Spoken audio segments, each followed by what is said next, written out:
Honourable Member for Vaughan Woodbridge. Good evening, everyone. Good evening, Mr. Speaker. Obviously rising today, it's a little bit of melancholy because we're rising to speak about something that's impacted a lot of families in a specific region of Canada, in Oshawa. Families that want to have better futures for their children, that want to see a better day when they wake up, and obviously their careers have been altered by today's announcement. It goes without saying, and we've all commented tonight how deeply sad and concerned we are about General Motors, really the overnight announcement, but this morning's confirmation that they would be shuttering a number of facilities in North America and one in Korea. As someone in this industry, the automotive parts sector and the automotive manufacturers, the industry is something close to my heart. In my riding last week, I spent a considerable amount of time with the CEO and president of Martin-Rea, Rob Wildeboer. We toured the Allfield facility in my riding, which employs about 550 people, 550 good middle-class jobs. And, you know, talking to some of the folks that work there, I could just imagine, in some ways, just try to empathize what the folks in Oshawa are going through in terms of finding out the information that, you know, that their job won't be there, potentially and probably most likely, in a short period of time, in a few months. And that's devastating. And we always need to think about that. I know our government, under the leadership of the Prime Minister, has been a big supporter of the automotive industry. He's actually, last year, he came to my riding, visited an auto parts facility owned by the Woodbridge Group. We spent some time in there talking to some of the employees. And you can see the diversity of what Canada is about. You can see how those people go to work there with pride, much like the pride that's demonstrated day in, day out for the last 100 years of the folks that work at the Oshawa facility. And you know, the Oshawa facility, in my time that I covered the auto sector, both on a bond rating, at a credit rating agency, and later on at a bond desk, the Oshawa facility, year in, year out, was rated one of the most efficient, producing one of the best, highest quality products. There's a J.D. Power gives us annual award rankings every year, and the Oshawa facility would always come out on top. We do know recently, unfortunately, that the facility, the term we call product cadence, some of the product was taken out of Oshawa, and some of the production volumes over the years had declined.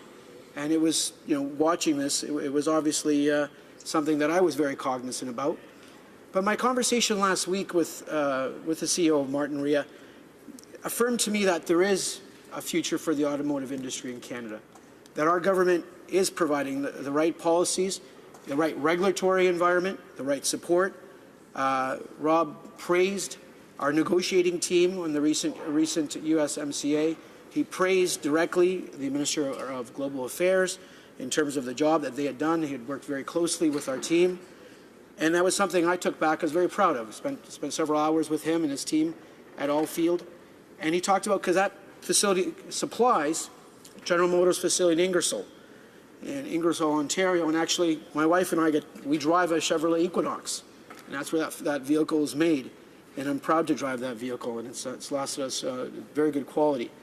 Like I said, our government's been unwavering in its support of the automotive industry. Since 2015, a number of my colleagues have commented today, and I'd like to reemphasize that our government has invested $389 million, leveraging $4.1 billion in investments in the sector, leading to a total investment of $5.6 billion. And our strategy continues to be that. And what we must understand is that the automotive sector is much like a lot of industries these days, it's transforming itself. And we need to make sure that we're focused on the importance of policy of moving on the higher value-added production chain, whether it's electric vehicles, autonomous vehicles. Our government's there, it's investments in skills training, the GM facility in Markham that's hiring literally hundreds of engineers. Mr. Speaker, I also had the opportunity to speak earlier on today on a bill, Bill C-86, and I mentioned that Canadians are bold and tough people, and they expected the same thing from their government. They expect us to be bold and tough and decisive. And the one thing I know that I've learned since I've been here is that our government will have the backs of these employees. They can be rest assured there. We'll have the backs of the automotive industry.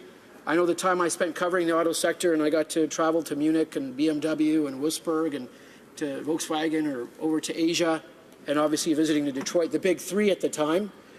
which are kind of changed because it used to be Daimler Chrysler, and which is now FCA and Ford and General Motors. The industry has changed a lot, and the 08-09 crisis taught us that we needed to work together, and the provincial government worked alongside the federal government, two different parties, in saving those jobs, saving the supply chain, which was the right decision. And fast forward today, our government continues to ensure that key investments are made, that the regulatory environment is favorable for manufacturing here in Ontario and across Canada from coast to coast to coast, and we'll continue that.